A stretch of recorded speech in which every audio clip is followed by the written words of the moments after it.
Hi everyone. So today we have started with journal. As you all know that journal is the book of original entry in which you will have to record all the accounting transactions, all the business transactions first of all has been recorded in journal, which is also known as day book, जिसको हम day book भी कहते हैं. Now how this journal looks like, ये दिखता कैसे है? Let's see the format of journal. Journal दिखता कैसे है? So this is the format of journal.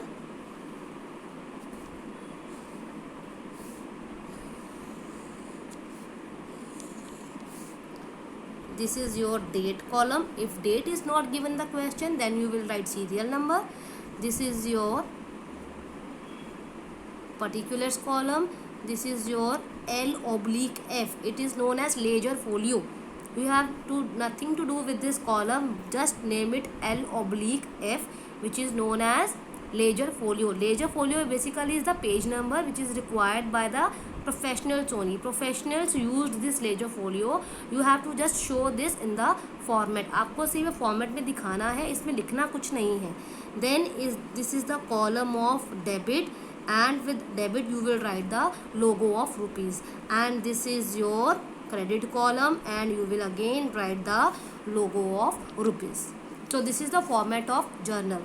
Now how you will record the transactions in the journal? I told you about certain rules with the help of which you have to record entries in the journal. Now what are these rules?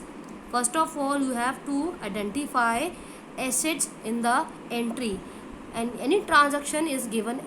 So simply in a business, so many transactions are there, and you have to identify how in the assets in the transaction. If there is an asset in the transaction, you have to see its two aspects, either increase or decrease. You have to identify whether the asset is increasing or it is decreasing. If the asset is increasing, you will enter it on the debit side. DR means debit.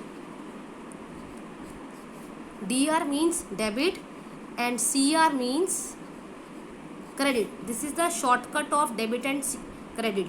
For DR means debit, CR means credit. D capital or R small, C capital, R small. Now how you will identify in the transaction?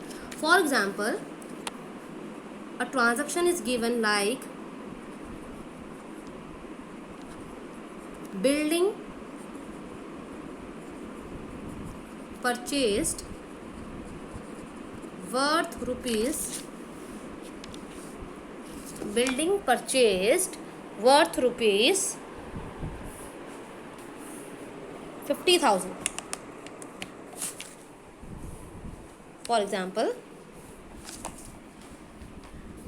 building purchased worth rupees 50,000. Now you have to identify, first of all, is there any asset or liability or expenditure or income. आपको ये चार चीज़ें ढूंढनी है. क्या? Asset, then liability, then incomes, expenses, and last is your capital. आपको ये पांच चीज़ें याद रखनी है. कौन कौन सी?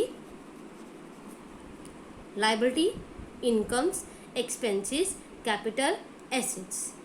इफ लाइबिलिटी इज देयर, अगर लाइबिलिटी है तो आपको दो चीज़ें देखनी है, या तो वो बढ़ रही होगी या कम हो रही होगी.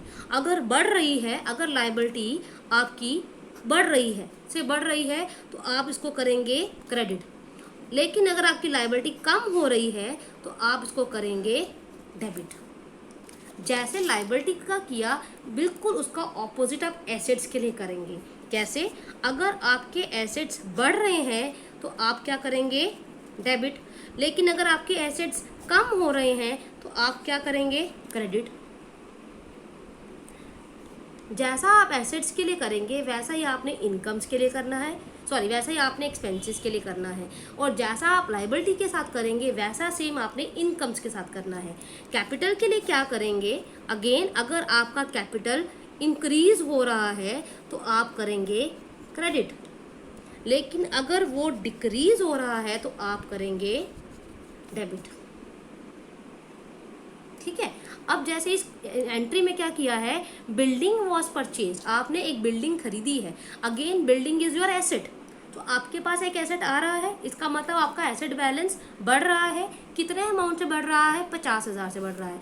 जब एसेट आपका बढ़ेगा, ऊपर जा रहा है, बढ़ रहा है, तो क्या करेंगे, डेबिट। तो आप एसेट का नाम क्या है, building. So how you will right entry number 1 debit. So building account debit, यहाँ पर आपने डेबिट लिखना है, DR, पूरा डेबिट नहीं लिखेंगे, डेबिट। 2, आपने बिल्डिंग खरीदी 50,000 की, आपके पास नो डाउट बिल्डिंग तो आई, गया क्या, पैसा गया। So again cash is your what, cash is your asset. तो एसेट आपका कम हो रहा है, 50,000 से कैश जा भी रहा है, बिल्डिंग एक एसेट आ भी रही है, लेकिन एक एसेट कैश जा भी रहा है, तो कैश कम हो रहा है, तो क्या करेंगे इस कैश को, credit. So you will write to cash account.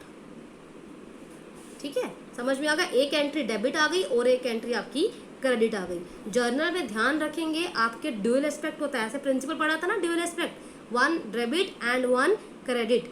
For every debit there should be an equal amount on the credit side also. So आपने बिल्डिंग 50,000 की खरीदी, तो आपका एसेट जो था वो डेबिट हो गया 50,000 से, लेकिन आपका एसेट कम भी हो गया 50,000 से, क्योंकि आपने बिल्डिंग कैश में खरीदी है। तो cash again is your asset. तो आप इस तरह से एंट्री रिकॉर्ड करेंगे जर्नल में। नरेशन लिखेंगे यहाँ पर। नरेशन का मतलब हो गया, आपको बताना है कि आपने इस एंट्री में क्या किया है, what you have done in this entry. Narration में क्या लिखेंगे, being, this narration is always started with being, being building purchased.